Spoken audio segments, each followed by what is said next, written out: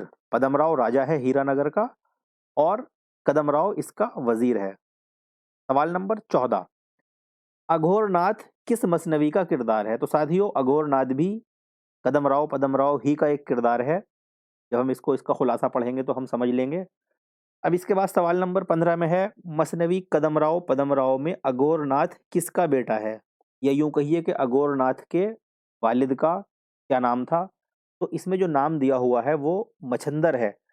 یہ ایک شخص تھا اس نام کا، اس کا بیٹا اگھور ناتھ تھا، جو کہ اس ہماری کدم راؤ پدم راؤ کا ایک کردار ہے اس مثنوی کا۔ سوال یہ بھی کبھی کبھی پوچھ لیا جاتا ہے۔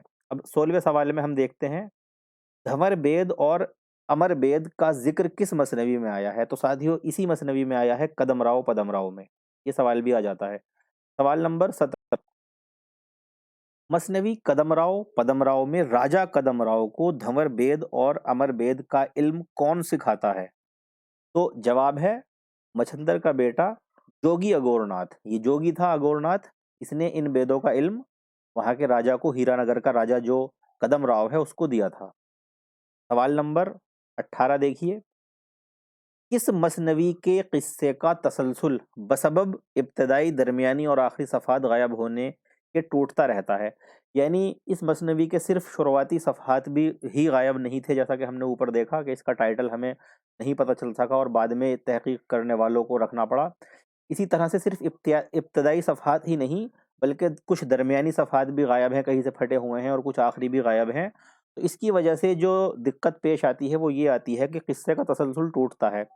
صرف اشعار کو ایک دوسرے سے جوڑ کر ایک اندازہ لگایا جاتا ہے کہ اب قصے کا یہ مطلب ہونا چاہیے، تو اس طرح سے جو محققین ہیں انہوں نے اندازہ لگایا ہے۔ بیچ کے صفحات غائب ہونے کی وجہ سے یہ تسلسل ٹوٹتا ہے۔ تو یہ بات بھی کدم راؤ پدم راؤ ہی میں ہے۔ سوال نمبر 19، مثنوی کدم راؤ پدم راؤ کے کل کتنے اشعار دستیاب ہو پائے ہیں؟ یعنی یہ صفحات اتنے پھٹے ہوئے ہیں تو اس سب کے بعد جو دستیاب ہو سکے ہیں، جو تحقیق میں آ سکے ہیں، وہ کتنے صفحات ہیں، یہ بات پوچھی گئی ہے۔ کتنے دستیاب اشعار کتنے ہیں وہ ملا کر کے ان صفحات پر؟ تو جواب یہاں پر دیکھیے آپ، 1032 1032 1032 اشعار ہیں ٹوٹل، اور 1033واں جو شعر ہے وہ نامکمل ہے۔ یعنی آپ یہ مان کے چلیے کہ 1032 اشعار تو ہیں مکمل، اس کے بعد ایک مصرع اور ہے، یعنی وہ ایک مصرع ہے جو 1033واں اشعار ہونا تھا اس کا ایک مصرع ہے اور وہ نامکمل ہے، اور ایک مصرع اس کا غائب ہے۔ سوال نمبر 20، مثنوی کدم راؤ پدم راؤ کس وزن میں ہے؟ یعنی اس کی بحر کون سی ہے، وزن کون سا ہے؟ تو دیکھیے جواب ہے فعول فعول فعول فعل، بحر متقارب۔ ساتھیو یہ وہی بحر ہے جس میں ہماری بہت مشہور مثنوی اور جو سب سے زیادہ فیمس ہوئی، سب سے زیادہ شہرت پائی، میر حسن کی سحر البیان۔ تو سحر البیان بھی اسی وزن میں اور اسی بحر میں ہے۔ اسی پر ہم یاد رکھیں گے کہ قدم راؤ پدم راؤ بھی سحر البیان والی بحر میں اور سحر البیان والے وزن ہی میں لکھی گئی، تو اس مناسبت سے ہم اس کو یاد رکھ پائیں گے۔ سوال نمبر 21، مثنوی قدم راؤ پدم راؤ کے مرتب کون ہیں، یعنی اس کو ترتیب دینے والے؟ جواب جمیل جالبی۔ جمیل جالبی نے مثنوی قدم راؤ پدم راؤ کو ترتیب دیا، یہ اس کے مرتب کہلائے۔ سوال نمبر 22، مثنوی قدم راؤ پدم راؤ کہاں سے شائع ہوئی؟ تو جواب ہے انجمن ترقی اردو کراچی سے مثنوی قدم راؤ پدم راؤ شائع ہوئی۔ سوال نمبر 23، مثنوی قدم راؤ پدم راؤ کب شائع ہوئی؟ تو جواب ہے 1973 عیسوی میں۔ 1973 عیسوی میں مثنوی قدم راؤ پدم راؤ شائع ہوئی، اور کہاں سے ہوئی؟ انجمن ترقی اردو کراچی سے۔ سوال نمبر 24، مثنوی قدم راؤ پدم راؤ میں مستعمل الفاظ کی کیا نوعیت ہے؟ یہ آخری سوال ہے اس ویڈیو کا۔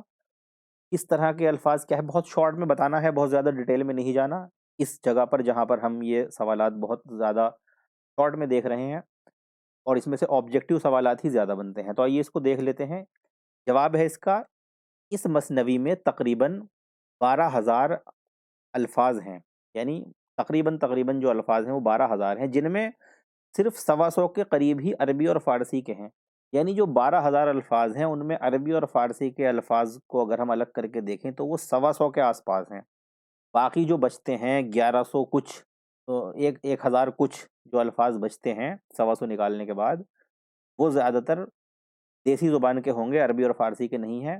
آگے لکھتے ہیں بہمنی دور کی دکنی اردو زبان اور اس کے گرد و نواح کی بولیوں کے الفاظ نیز دیسی الفاظ وغیرہ زیادہ ہیں۔ تو وہی بات ہوئی، عربی فارسی کے کم ہیں، 125 ہیں 12,000 میں سے، تو باقی جو کہنا چاہیے ہندوستانی الفاظ ہیں، دیسی الفاظ ہیں، یہ جو پراکرت اپبھرنش وغیرہ سے ہوتے ہوئے آئے ہیں، اور خاص طور سے دکن کی زبان کے جو الفاظ ہیں اس میں تھوڑا مراٹھی کا ٹچ بھی ملتا ہے دکن کی وجہ سے، اور وہاں کی زبان جو ہے اس وقت کی آج کی حساب سے اگر ہم دیکھیں تو تھوڑی نامانوس ہے۔